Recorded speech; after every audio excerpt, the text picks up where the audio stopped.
The views and opinions expressed during Love and Life with Lana and Dave are those only of the speakers and guests and do not necessarily reflect the official policy or the position of our podcast hosts or affiliates. Any content provided is not intended to malign any religion, ethnic group, club, organization, company, individual, anyone, or anything. All right, let's do it.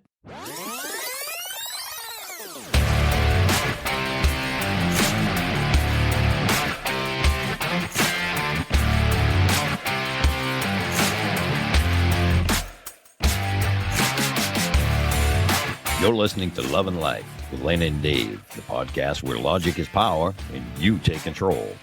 Thank you for tuning in and making the choice to listen in and get ideas for your own love and life. Now, here are your hosts, Lana Williams and David Vaccaro. We're going to get into part 2 of mindset, the logic of perspective. Let's go. Now, I'm pretty literal, and I hold people to a lot of stuff they say, but I'm used to my friends. I know how they are, so I don't take it personally if they don't call me right back because they have lives, and I've done this. I've never said I'll call you right back because I usually just won't say something like that because I don't know maybe whether I can do it, but I will say something like, hey, yeah, let me get back to you, or I don't know what's going on here, but let me try to get back to you. Like, I never give them a definite thing. But when somebody says to me, hey, let me call you right back, I don't, because I know who they are, I don't. It depends. If it was somebody I didn't know that well, I'd probably take them more personally about that because I'd assume I wouldn't know them as well. And so I wouldn't really know what they meant. My own friends, though, they can say something to me. I know what they mean because of who they are and the history I have with them. So some people say that to me. I say, all right, no big deal. And I go about my day. And if I don't hear from them after a while, like I've had people that have apologized to me and say, well, I'm sorry I didn't call you right back. And I'm just kind of like, oh, I didn't even realize like you didn't. You said you were going to. But like it's just something you say all the time. And I didn't take it one way or the other. I just, okay. And I'll hear from you when I hear from you. And it just really doesn't faze me. And I really don't take it personally. And they don't either. It's just, we've been friends for years. And so we just pick up where we left off and keep talking the next time we have time. And that's it. Nobody takes it the wrong way. Nobody gets upset about it. Nobody's put off by that. But there are people who would be put off by that because they like, I don't want to say they like the attention. I don't mean it in a bad way, but some people do. They really want that. There are several memes on Facebook right now that I've seen and that I see daily about people that don't have enough time for you. And how dare those people, you don't need people like that in your life. And it only takes 2 seconds to do something or other, that kind of thing. And it's like, yeah, but that's a very, I am the center of the universe attitude. And I don't personally agree with that, but I know there are people that are that way. And I guess if it's a friend that you're close to and they mean enough to you and you know they're that way, I guess then that's something that they need as a love language. You give it to them because they're close to you and they're somebody that's important to you and that's what they need. But when I see that just in general on social media, I kind of think, well, yes, I guess, but it isn't about you. It's not personal. It's not an affront to you and your self-worth as a person. It's generally just that, like, sometimes to stop and say hi to somebody in the middle of a whirlwind of crap that you're going through in a day is tough to do. It is tough to stop and do what you're doing. It gets in the way of your flow. It stops you in your tracks. You have to then gear back up to where you were if you're in the middle of a work day or whatever you're doing, running around with your kids, whatever. Sometimes it isn't as easy to stop and say hi to somebody as people think it is. So, and I think it's a judgment. And like I said, I know that there are people who are that way, and I'm not, I understand that that's how they feel. I may or may not agree with stuff that people do, but I don't judge them. I'm not saying it's wrong or whatever. As long as everybody's harmonious with that person and understands who they are, that's great. But that was what I meant when I say a phrase can be taken different ways. Just the phrase, hey, I'll call you right back. Well, some people would take a complete offense to that, and there'd be a complete fight between two people for somebody that said, I'll call you right back, and then didn't. I mean, that can be a major catastrophe for the wrong person to hear that and not get the call, right? But I know my friends, and I love them for who they are. And so I just don't take anything personal. But by default, I don't take anything personal to begin with. And then if it's personal, I find out about it later, that's fine. But for the most part, I never think that. I always think, it has nothing to do with me. They probably just got sidetracked by a thing. It isn't personal to me. It's like the first thing I think. But anyway, moving on. This is going to be a 2-part podcast. So, and I can tell by looking at this, so we're rolling into an hour here, and I didn't expect it to be this long. But that's okay. I'll break it up. This will take a couple of weeks, and it'll be good. Fill up some summer space. The next thing I want to bring up is mindset with dating. And the mindset of, and everybody's this way, but I guess because of my friends and my experiences, it seems like women are more like this. But like I said, it's possibly not that way. It's just probably the way I see it. When you're going on dates, one, it's so stressful and unhealthy for you to take every single new date, every single new guy you're going to meet, especially if it's an online date or it's some kind of blind date where you have never met the person. It is so stressful and unhealthy for you to put all of your eggs in that basket before you meet that person. And if you do that enough times, you're going to take years off of your life and stress. So it's almost better to, you obviously you don't want to go into any kind of a date or meeting like that with like a bad attitude, but like a little more realistic would be nice, in the mindset of, oh, hey, this is a new person. I'm going to meet this person. I'm going to learn about them, and kind of understand that it could go any way. It could go really well. It could not go so well, whatever. But your expectation being only of like, I'm going to go, we're going to sit down, we're going to have a conversation, grab coffee, whatever, a drink, and I'm just going to learn about a new person. I'm dating right now. And so this is the process of dating. I do this, then I do this, then I do this. Let me fine tune that process instead of focusing on the person that you're going to meet and saying, okay, is this guy going to be Mr. Right? I hope this guy's Mr. Right. And then your mind starts rolling in that direction of, man, I hope this and this and this and this. I don't know, but I've seen women talk themselves into a lot before they've met somebody that they don't know. And there's just absolutely no way that you can tell how it's going to turn out. So you don't want to go in expecting it not to go well, but you also don't want to go in expecting the guy to be your next husband. It will bring you down a lot of tree branches when you find out that this is just some ordinary guy and you're probably not going to match up with him. And hey, it was great, but odds and statistics to me are a big thing. And I just go by my own experience, but my odds are a lot of times when I meet somebody that I don't know, it's probably not going to be like a guy that I end up talking to or dating or becoming involved with, because the odds are that way. It has nothing to do with me being a specific way or them being a specific way. It's just odds are that one or the other will generally be more interested and the other won't. And it's kind of like you'll hem and haw for a date or two and maybe go on a third date. And at some point you'll learn, okay. Now that doesn't mean I'm saying that that's to me not a negative thing. That's just a realistic thing. If you look at statistics and the bell curve of the way that dating goes, and I'm an analyst and I'm an analytical person. Now, I'm not a professional analyst. That'd be nice, but I look at everything that way. All right. How many times have I gone out with somebody and it's not really been a match? Okay. And I look at it when I say match, I'm talking, if you ever played the match game, you turn 2 cards over and it's as simple as that. 2 cards you turn over. If you put 50 down and you turn 2 over, are those 2 going to be the same card? I don't know. There's a high probability that they won't. If you ever play the match game, if you get one, you're like, oh, hey, that's great. But it's just very, very odd and rare that you turn over, the same card, especially in the beginning. As time goes on and as you take pairs out of the cards, you end up with more pairs in the end. But in the beginning, when you get the whole 50 laying down, how much of a possibility is it that you're going to turn 2 cards over not knowing, shuffling the deck, not knowing anything about them, and they be a match card, right? So in that sense, if you look at it like it has nothing to do with you or them, it's just two people that meet up and they either are a match for each other or they're not.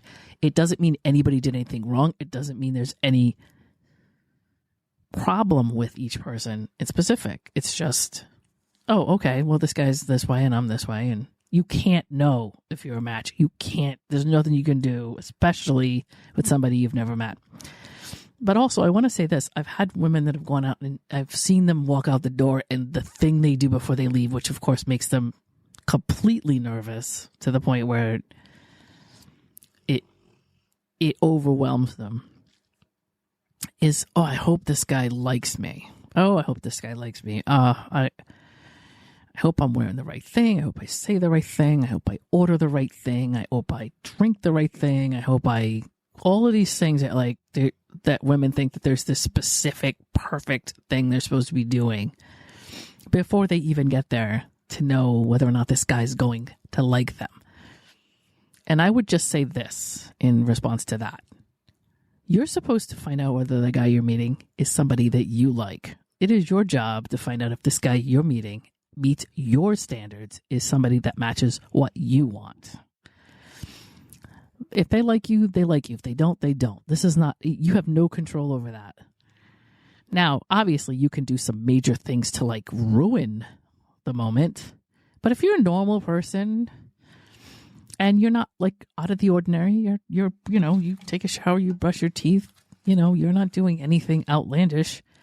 For the most part, that person is either going to be attracted to you or not, and there's not much you can do about it, especially before you get there. So it's just crazy when I see women whip themselves into a frenzy before they walk out the door saying, oh, I hope this guy likes me.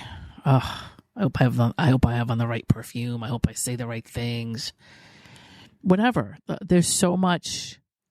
I honestly think that's detrimental to women when they get there. I think that really does. And it actually makes it worse when you walk out the door and do that before you leave. I really do think that it brings the meeting down because you're nervous and you're shaky and you're overthinking it way too much. And I honestly think that causes a lot of, no, I love awkward behavior. I actually think awkwardness is it's kind of endearing to me, but not everybody likes it.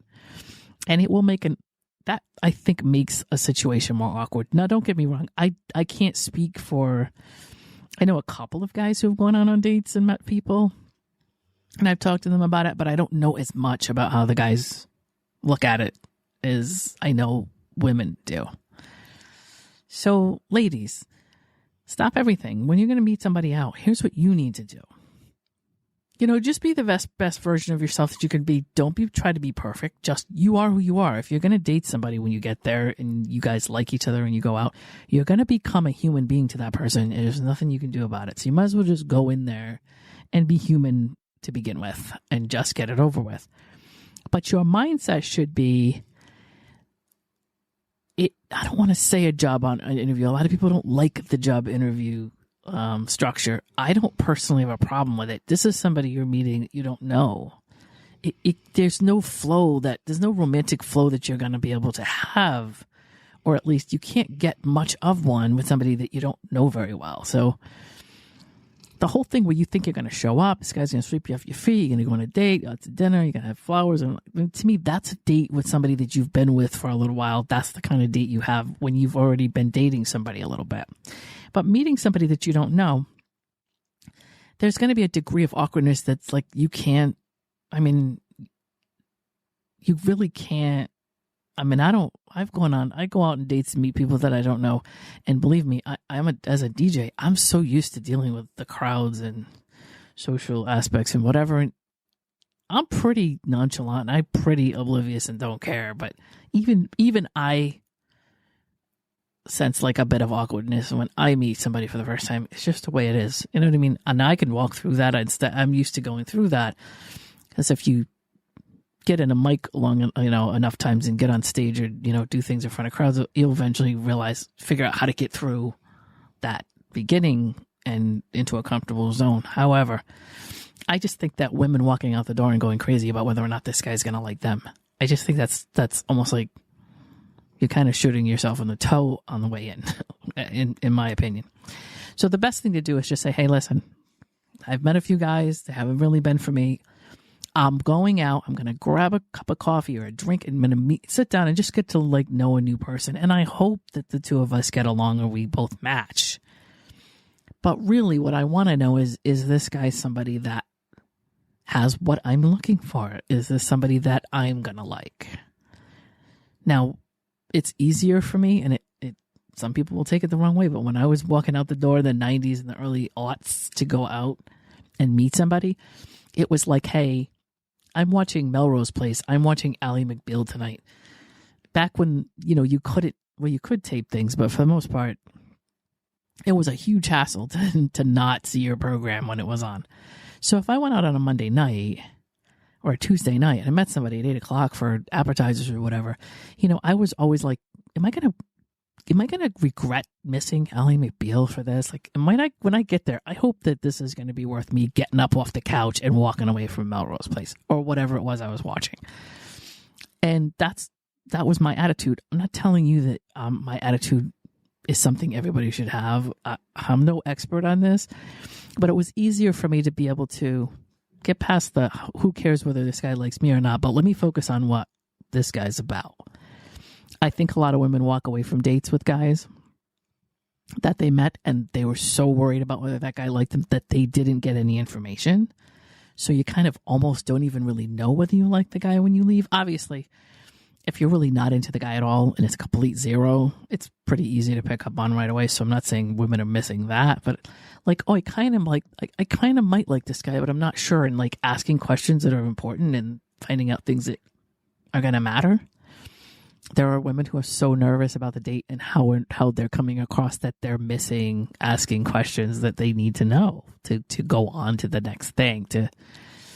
Agreed, you can get on the phone and do that, but I'm just saying, mannerisms and sitting across from somebody, you kind of get a little more like empirical data and body language and things that might matter. When you're looking at somebody and asking them questions, it's not so much that they're answering them a certain way, but like, how are they answering questions and whatever. As far as their personality is concerned, is only so much you can get over the phones. A lot of it you can deduce quicker from standing or sitting in the same place. So that's just my opinion on dating, that women should. And obviously, I don't really know. Like I said, what do men walk out the door and think?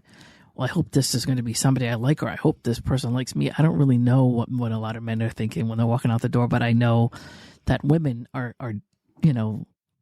notorious for being worried that they're going to be liked by the person that they're meeting and don't even really know the guy. Maybe talk to him a couple times on the phone. So ladies, do that. Pay attention to, be you, and obviously be a considerate person and be a fairly, within reason, whatever, be yourself. But for the most part, be more interested in whether or not the person sitting across from you is somebody that you see yourself with down the line. It's on you to see whether they are somebody that you want to be with or you want to date a second time. And if they ask you out and you want to go out, great. Or if you don't know for sure and you need to go out with them again to find out, great. But try to focus on that, because that's, like I said, a lot of my friends don't. It's weird to me almost. They just don't do that. It's more like, oh, I hope this guy likes me. I've been dating for I don't know how long and I'm sick and tired of it. And I hope this guy's the guy that takes me off the market. That's great, but like, it's a whole lot of pressure to put on a first meet from a guy that you don't know. It's like, that is a huge amount of pressure. And it almost can't possibly go right when you put that much expectation on top of it. So to me, that's a mindset that you might want to think about. And you back it up a little and you say, okay, I'm going to meet a person. I've talked to him on the phone. I can only get this much information. I've messaged and texted with him. I can only get so much information. His profile that online or whatever, I found, he had some stuff written there. I can only get so much information. But hopefully when I get there and sit down and because to me, that's a reset. Once you go and you sit down, in front of somebody after you've talked to them for a while, it's still, everything before that is almost like, it doesn't matter. It's like, in the moment, you start from 0 and you go from there. And you say, well, here's this guy. And from minute 1, when you walk in, you start there and you go, okay, do I like this guy? Is this guy somebody I want to, do I like talking to this guy? Do I find this guy funny? Does everything flow the way I want to?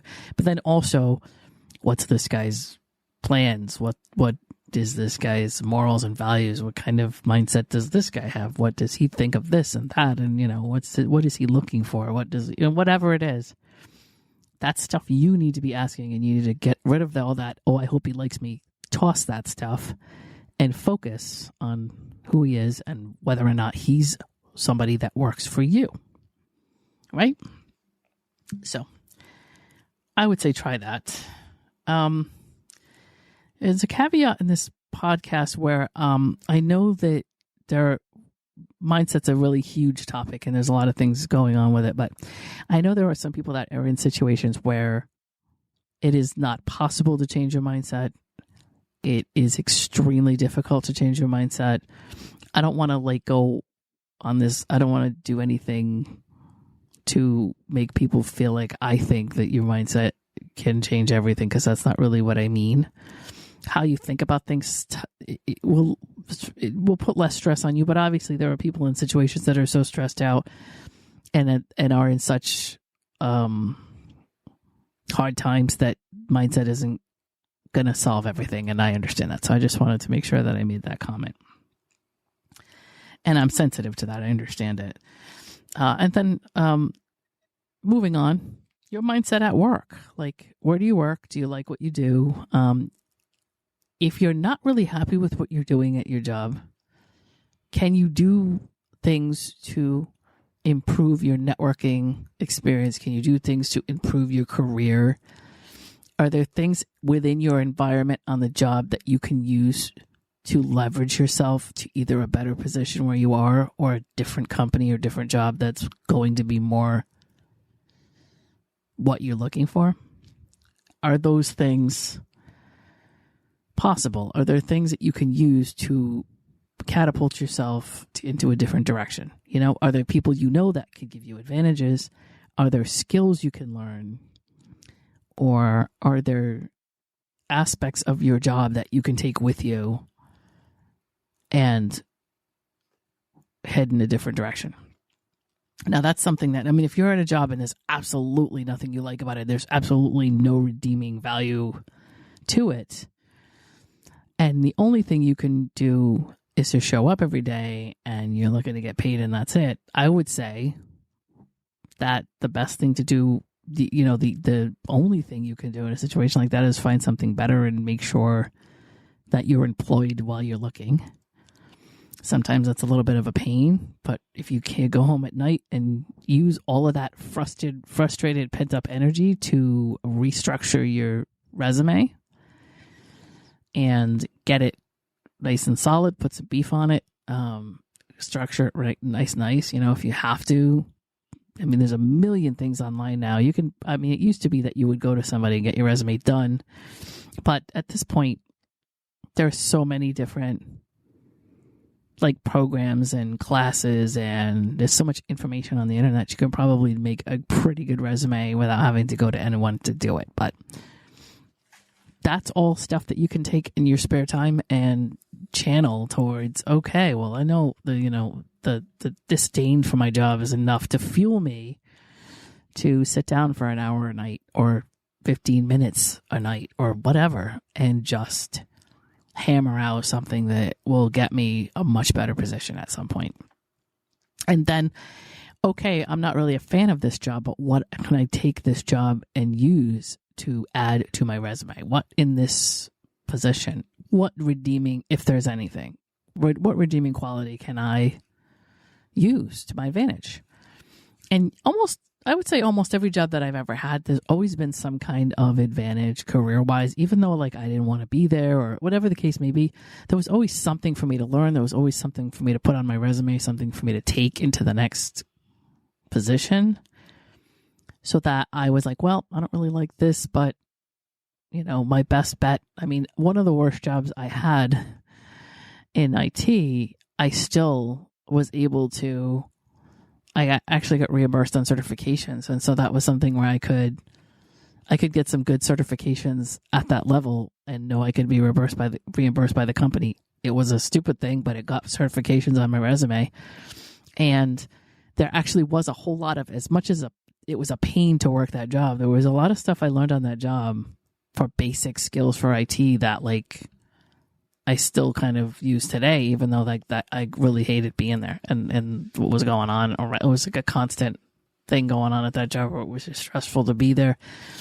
But, and I didn't get paid much and all that. Again, it was like my first job out of tech school, but there were a lot of things in that job that actually, there are people I know still that I talk to from that job. There are a lot of skills I learned from that job. There are a lot of things that like basic things that I learned that I still use today. So you never know. Like, you know, while you're in the middle of it and you can't stand it, just kind of look around and say, okay, well, if I don't like it, that's one thing. But like, while I'm not liking it, is there anything that I can look around and see that will, in 5 years, I can look back and say, hey, I'm really glad I learned that. I mean, if there's something within your environment that you can learn and take with you and you show, I mean, obviously you don't want to do way more work than you need to and not get paid for it. That's not what I'm saying. But is there some kind of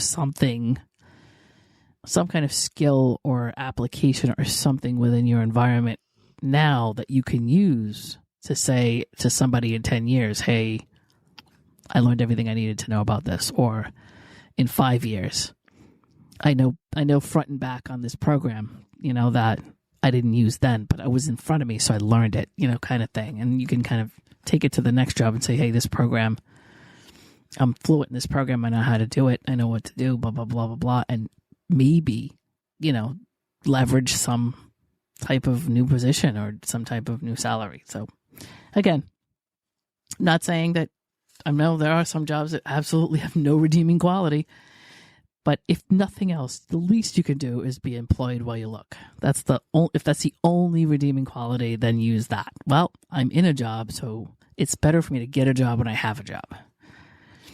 And I do believe that. It's so much harder to get a job when you're unemployed. Of course, you have way more time to look and way more time to work in your resume, but there's something about the dynamic of you being unemployed while you're looking that I don't know what it is. It's just somehow you don't have the luck you have when you're working. I don't know if it's just your attitude's different. It's that same thing about walking into a dealership. You love your car. You know, let's say that, you know, the two different circumstances of if your car breaks down and you need to buy a car, you're going to have more of a desperate attitude towards buying a new car. And a salesman's going to be able to see that. There's something about your circumstances and your personality and your vibe when you walk into a place when you have a car that you could drive for another 5 years and you don't care, as opposed to my car broke down and I need another one right away. You can get a much better deal when you have a car, and so you don't care whether you take the car and you don't care whether they tell you can't have it. You walk out and go, oh, that's fine by me. I'm still driving my car. My car's fine. But if you have to get a car, there's a desperation to it that like will almost ensure that you will get a really bad deal buying a new car because you need it now and blah, blah, blah. I don't know what it is, but salespeople will see that. They'll be able to tell, and you will end up paying more for that car, and it'll be more of a pain. It'll be a worse deal for you in that situation. So same thing with jobs. It's a little easier for you to go around and interview when you have a job that you're maybe not happy with, but you know it's there, you know it's paying the bills. That's off your plate. Your vibe is very different when you walk into an interview with a company when you're still working. I don't know what it is, but you don't really have to take anything they give you. You don't really have to put up with anything they say to you. It's almost like I tell people, go out and interview, and it's almost like, look at it like interview training. Like you're like going out to interview because you're trying to get an idea of what the climate's like, and you're trying to get an idea of what the interview process is right now for this field you're in. What do you need to know? And you have when you're working and you're making a paycheck and you're not leaving the job you're in, you have the option to like hit that learning curve of like how not to do a bad interview. Well, if you do one and it sucks, you've got 5 more you can do, but either way, you're still going back to a job the next day. So it's not like, it's way tougher to interview wrong when you're not working. You kick yourself more when you go into an interview, it doesn't work right. Like, if you're going to get into an interview and have it be screwed up for you and have you do it wrong, then at least do it while you're still working. Because at the end of the day, it's not like it feels like it's food off the table when you go and do the interview wrong. But you can only interview better. That's one of those things in a way, unless you have people that you know that are in HR or talent, or like people that do interview for a living, and you can actually sit down with somebody like that could just fire questions at you to kind of get you in the right mindset to take a few interviews and ace them better. But really, to be honest with you, the best way to get a good interview in is to do a couple of bad ones and learn what not to do, because that's the only way, you can, it's kind of, that's why people, as they get older in jobs, are better at interviews when they get older, because you have to go through a few of them to get into the jobs you're in. And then after a while, like the general consensus of how an interview goes is pretty much something you understand. And then from there, you have to fine tune it. But anyway, so that's that. With work, that's like the kind of mindset that I think would, again, that's something that I've done. I wouldn't say that. And also, there are people you work with, and there are situations at work.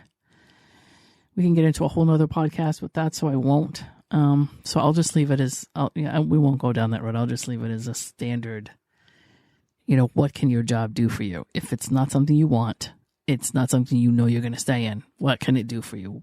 Where can you go from there?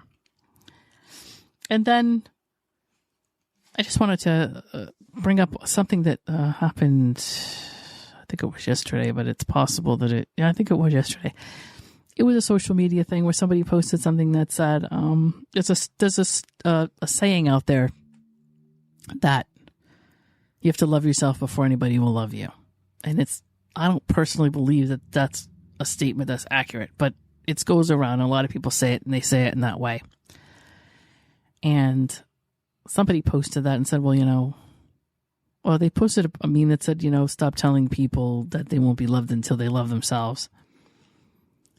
And it was taken in such a completely different way than I assume it means when I see it. What if you're the type of person that will never love yourself, and you have all these issues and blah blah blah? You're trying to say that those people are never gonna have any kind of relationship or be in love with anybody. And I thought, well, that's a very strange way to take that saying. And to me, the saying just means, again, there's a whole bunch of meaning under it that probably I apply to it because that's who I am. And this is one of those things where everybody takes the same thing and they look at it in a different way. And so to me, that it only means that if I love myself, then I'm not going to put up with crap, or I'm going to be more interested in making sure that my well-being is a part of the equation than somebody that doesn't love themselves. That may or may not be true, but that's just, in my experience, the way that it seems to go. And that means, for me, it means self-contentment. It means solitude. I'm the type of person who I like my life. I'm happy. I'm not one of those people that's unhappy being single and dying to meet somebody, and I can't wait to get off the market and I need to find somebody. That's not my thing. If it was my thing, I think I would be a little less discriminatory about who I brought in, because I would be trying to get out of being alone, and I'd be trying to get somebody to come in and keep me company. So I would think that by default, I would have a lot less of a screening process, because I would be really, the end of the day, I would be trying to just kind of get to the end of the line. I wouldn't really want to be going through the paces. And again, I'm not really sure. Maybe I'm wrong. Maybe somebody can tell me that does have this attitude if I'm wrong about how I would go about it. But I think that if I was lonely, and I'll be honest with you, when I'm dating and somebody starts talking to me about how lonely they are and how much they can't stand to be by themselves and they can't stand doing anything by themselves, I'll start to that's a box that you check with me where I think I'm just not going to continue, because I don't want somebody that's dating to get companionship to the point where if they're at a point where they can't stand being by themselves, this is not the right reason, in my opinion, to find somebody. And At least not in my relationship I want to be in. I don't want to be with somebody who can't stand to be alone. First of all, I like to be alone a lot, and somebody who doesn't like to be alone is not going to like me.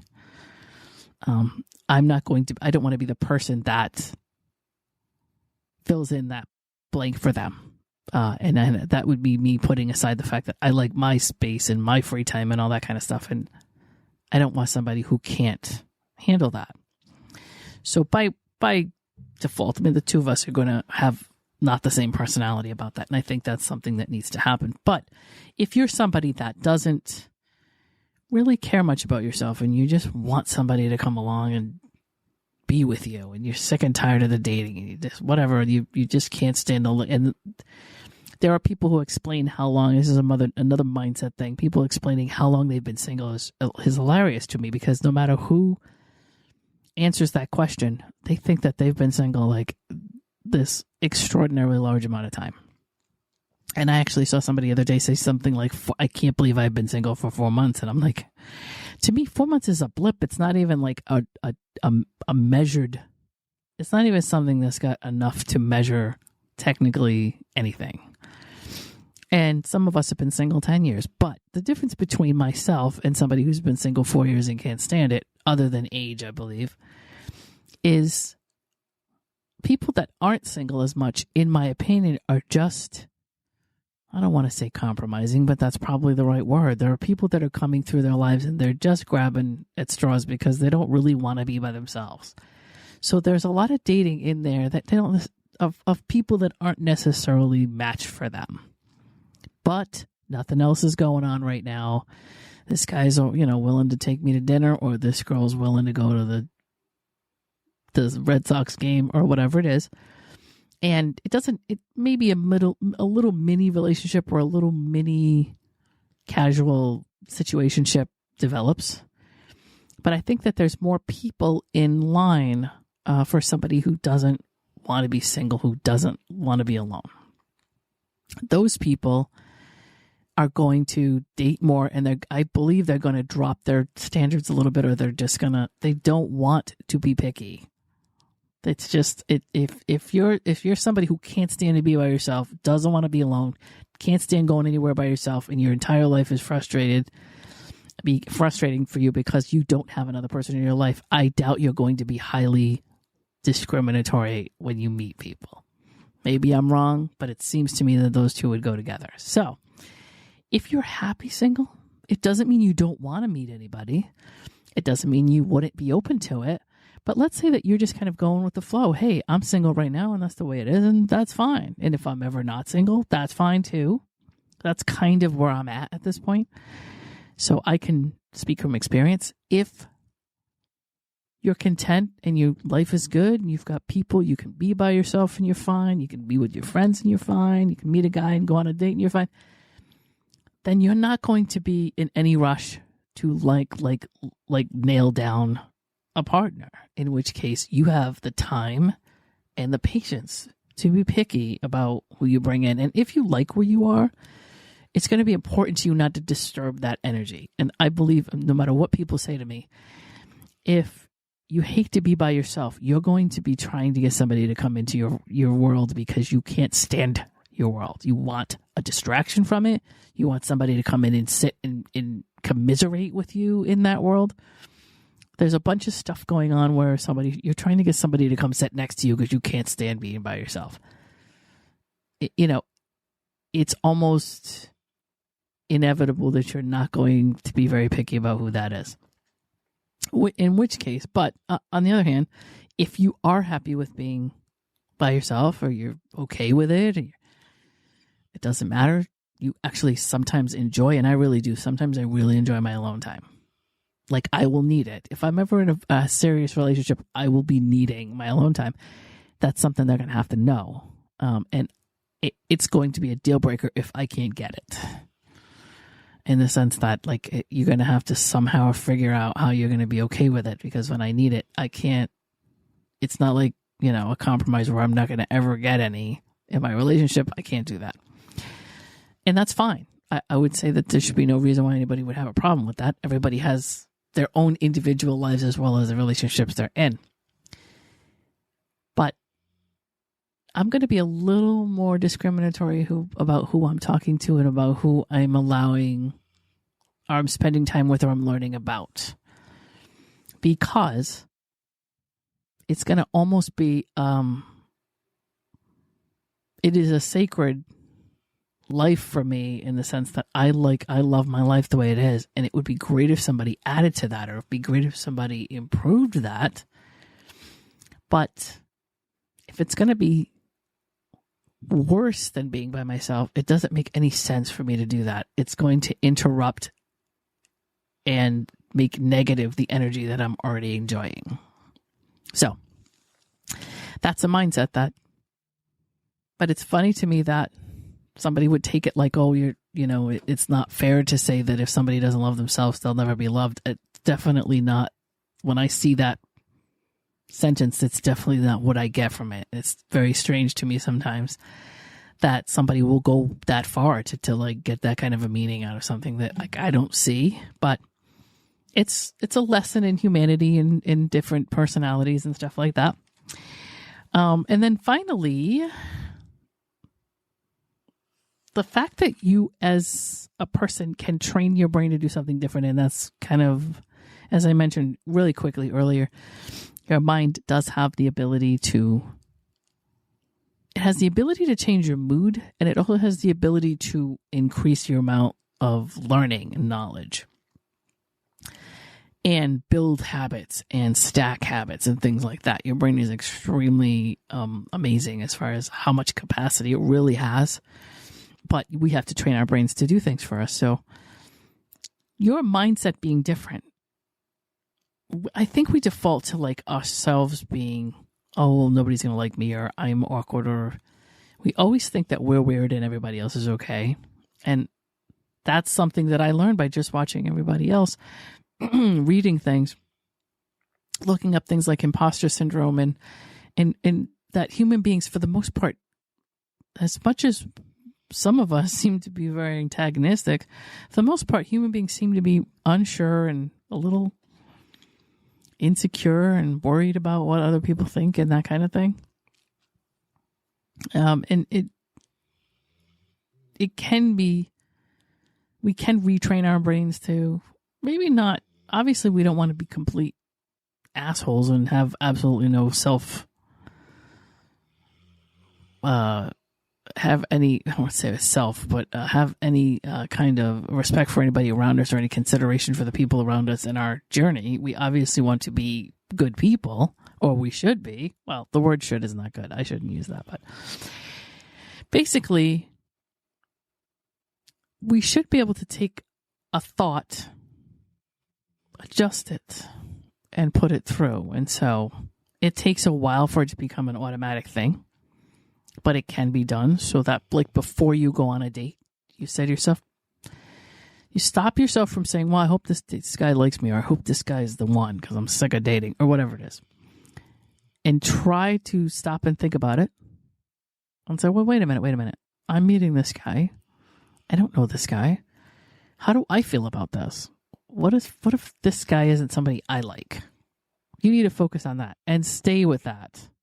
Again, focusing on whether he's going to like you, focus on whether you have the right clothes, the right drink, the right meal, the right whatever it is going to waste your time and stress you out. It's not going to do any good. What you need to do is focus on, hey, what kind of guy is this going to be? I expect this guy's going to look like this, or he's going to sound like this, or the two of us are going to get along and he's going to have this type of sense of humor. Boy, I hope all of that's what I think it is when I get there. And yeah, maybe that puts the pressure on him, but that's not your problem.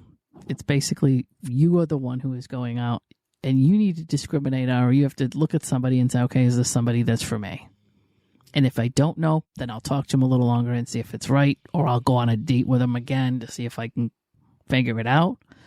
Or, oh, nope, it's been about 8 to 10 minutes, and I'm thinking I'm all set with this guy. He's not my type.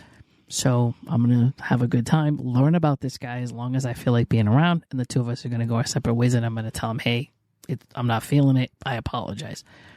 Or, hey, this guy's like my type, and I want to make sure before we go on the next date, or I want to make sure before the date's over that he knows I'm interested in going on another one, or whatever it is. Or Some people like to take that date and go do something after that. Whatever works for you. But for the most part, it is up to you.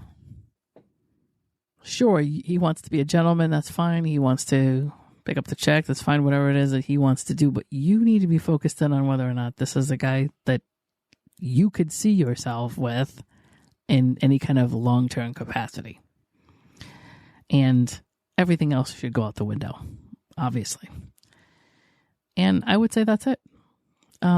Those are the things that I wanted to discuss. Just mindset. What is it that, the overall idea that like we have a social traditions that we follow and things that we grow up in our households as kids, learning from our parents, from our families. Not all of that stuff it's familiar to us, and so it's comfortable, and that makes sense, but is it right? Sometimes it's good to investigate and say, you know what, I was raised this way, but this isn't really the best way to do this. Or I've done this kind of thing, I grew up this way, and I did this kind of a couple times, and it really doesn't work for me. So how do I feel? What do I want to change, And I would say it is good to have a mindset of, life is good. I'm happy. All of us are, for the most part, should be able to be content. There's that word again. Should be able to be content with ourselves, sitting in a room and just being like, hey, if we just, my personality, I'm a thinker. So you could put me in a room with a chair and nothing else and leave me there for 4 hours, and my mind will come up with a million things to do. And I'm completely content with that. It doesn't bother me. Now, I don't have to do it, but if that's the kind of situation I'm in, then my brain will just adjust to that. And, when I'll come out of there with like half a book written in my head or whatever, a big laundry list of stuff that I need to do, or a bunch of stuff that I've already done and I organized in my head or whatever it is, my brain is, it's off the charts, and it's always doing stuff like that. So I don't ever have any problem with sitting in a corner by myself in the dark. That doesn't faze me. But other people are different about that, So, if you're happy with who you are, if you can try to make it so that you're content with who you are, and, you shouldn't, doesn't mean just being by yourself, but it means like your life around you is the way that you want it to be, right? So you try to make, the work around you to be a satisfactory thing, or you work towards finding a job that you really like, right? But find what you like in a job you don't like, or find a way to find a job you do like, but get that where it needs to be. And then like your house, your living environment, your apartment, whatever, wherever you are, that everything around you is somewhat calm and serene and a positive environment to be in. You feel healthy being there. And then the people around you, make sure all the people around you that you deal with are not toxic in any way. And if they are, find a way, if you can, to find a way to not be around them anymore, then do that. If it's a situation where you have no choice, then learn how to gray rock these people so that they don't torture you, if that's the case. And then once all that's happening, make sure you have good friends, people that you can really go and sit and talk to, and, whatever, relax, or get your support as an emotional support, mental support as a human being. And once you have all that in place, it's going to be very important for you to bring somebody into your world if you date, because I'm telling you, once you get to be content enough, it's not like you have to date. You can and you will, but it's not a requirement for you. You will be in a position where you are really, really worrying about making sure that the person you bring in doesn't ruin the environment and the feeling and the energy and the life you have. It's only going to be somebody that appreciates that kind of environment and doesn't disrupt it. Maybe adds to it, maybe merges in with it, but doesn't disrupt it, doesn't make it worse. And that does change your attitude when you're going out the door and you're meeting somebody new. It changes your attitude in what it is that you're looking for from that person. So anyway, I think that's pretty much it. At the end of the day, work on your mindset. When you hear negative talk, when you're talking to yourself, try to stop that. Try to figure out what's happening, why you're doing it, how you can change it. And then change it little by little. It does take a while, but right now you're not doing it at all. So every step is in the right direction. Anyway, www.lanaanddave.com. That's our website. This is our, it's going to be over 2 hours. So I will put this together and hopefully this is looking like a 3-week or a 3-part process, but we will be talking to you soon. Dave and I are, like I said, we're taking our summer, we're doing our thing, but we will be back on track at some point, and we'll be talking to you soon. In the meantime, enjoy your August. Hopefully we won't have much more heat waves, and September is on the way. Can't believe it's almost here. You guys have a good time, or have a good night. You guys have a good. Hey, you just listened to Love and Life with Lana and Dave. Thanks for joining us, and we hope you enjoyed it. If you did, please share the podcast, leave us a comment or review, and don't forget to subscribe so you don't miss any new content. We'll see you soon.